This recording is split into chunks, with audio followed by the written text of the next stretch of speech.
కొనిజర్ల మండలం నిమ్మవాగు పొంగి పొర్లింది. అది ఎప్పుడు పొంగి పొర్లుతూనే ఉంటుంది. కొంచెం వరద వచ్చినా అది పొంగుతూనే ఉంటుంది. ఎందుకంటే అది వైరా రిజర్వాయర్కి ఫీడింగ్ చేసేది.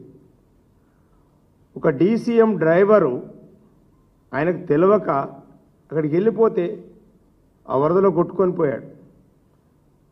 మరి అక్కడున్న పోలీస్ యంత్రాంగం ఏం చేస్తుంది, రెవెన్యూ యంత్రాంగం ఏం చేస్తుంది? మీకు కనీసం బారికేడ్లు పెట్టాలనేటువంటి కామన్ సెన్స్ కూడా మీకు లేదా ఈ రాష్ట్ర ప్రభుత్వానికి? అక్కడున్న స్థానిక ప్రజలు పాపం ఆదుకోవటానికి పోయారు.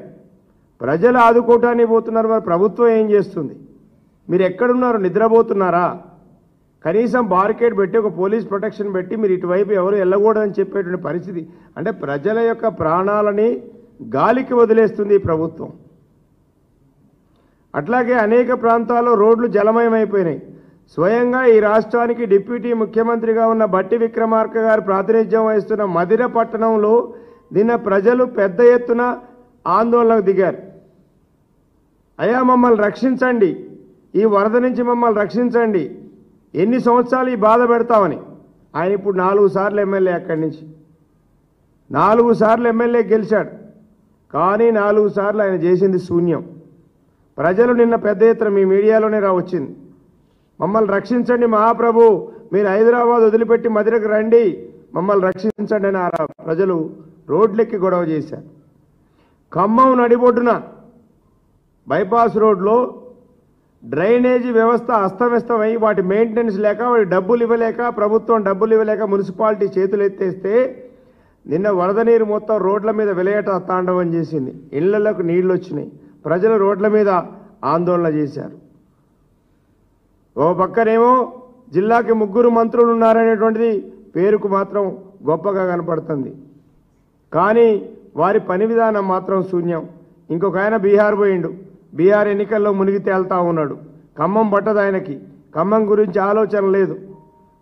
అంటే ఈ రాష్ట్రంలో ఒక పక్కనేమో పక్క రాష్ట్రం కమాండ్ కంట్రోల్ పెట్టి నష్టం జరగకుండా మంత్రులు అధికారులు అందరూ కలిసి అక్కడ పక్క రాష్ట్రంలో పనిచేస్తే, ఈ రాష్ట్రంలో మాత్రం మంత్రులందరూ కూడా ప్రజల్ని గాలికి వదిలేసి వారు మాత్రం బ్రహ్మాండంగా ఎవరికి నచ్చిన పద్ధతిలో వాళ్ళు తిరుగుతూ ఉన్నారు.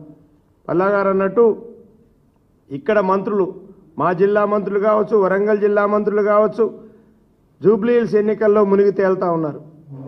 మా జిల్లా ఇన్ఛార్జి మంత్రి, ఆయన ఎవరో మాకైతే తెలియదు, ఎందుకంటే నేను కూడా ఇప్పుడు ఎమ్మెల్సీగానే ఉన్నా అక్కడి నుంచి. ఆయన కనీసం ఒక రివ్యూ పెట్టాలనే ఆలోచన లేని మంత్రిని జిల్లా ఇన్ఛార్జి మంత్రిగా వేశారు. ఆ జిల్లాలో ఉన్న 3 మంత్రులకి కనీసం వారితోని మాట్లాడి ఒక రివ్యూ మీటింగ్ పెట్టించేటువంటి దమ్ము ధైర్యం సాహసం లేని మంత్రిని ఇన్ఛార్జి మంత్రిగా వేశారు. వాళ్ళతో మాట్లాడాలంటే అపాయింట్మెంట్ తీసుకోవాల్సిన పరిస్థితి ఈ మంత్రికి. మా ఇన్ఛార్జి మంత్రి గారికి మా 3 మంత్రులు, రెవెన్యూ మంత్రి గారితో, డిప్యూటీ సీఎం గారితో, వ్యవసాయ శాఖ మంత్రితో మాట్లాడాలి అంటే అపాయింట్మెంట్ తీసుకోవాలి. జిల్లా ఇన్ఛార్జి మంత్రులు ఏం చేయాలి? ఆ జిల్లాలో ఉన్న అధికారుల్ని, ప్రజాప్రతినిధుల్ని, మంత్రులందరినీ కోఆర్డినేట్ చేసి ఒక మీటింగ్ పెట్టి అరే ఎంత నష్టం జరిగింది, ఏం జరిగిందని ఒక రివ్యూ చేయాలి. రివ్యూ చేయలేని పరిస్థితులలో ఒక జిల్లా ఇన్ఛార్జి మంత్రి ఉన్నాడు.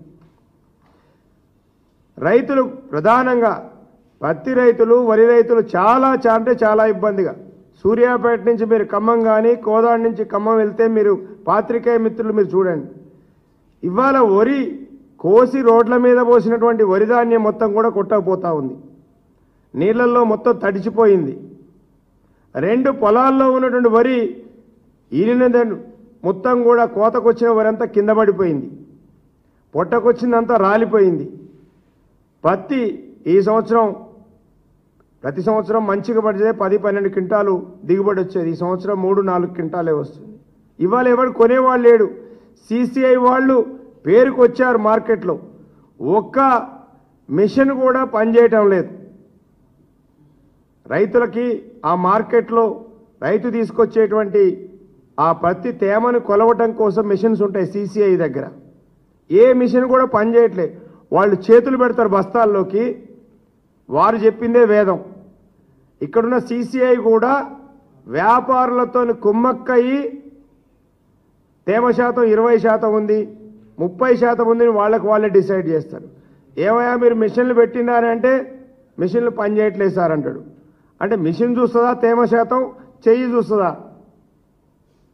అంటే కనీసం రైతులు మార్కెట్కు తెచ్చినటువంటి ప్రత్తిని తేమ శాతం కొలవటానికి కావలసిన మిషన్లు కూడా పనిచేయలేని దౌర్భాగ్య పరిస్థితిలో ఈ యొక్క రాష్ట్రంలో ఉన్నటువంటి వ్యవసాయ మార్కెట్లలో ఉంది.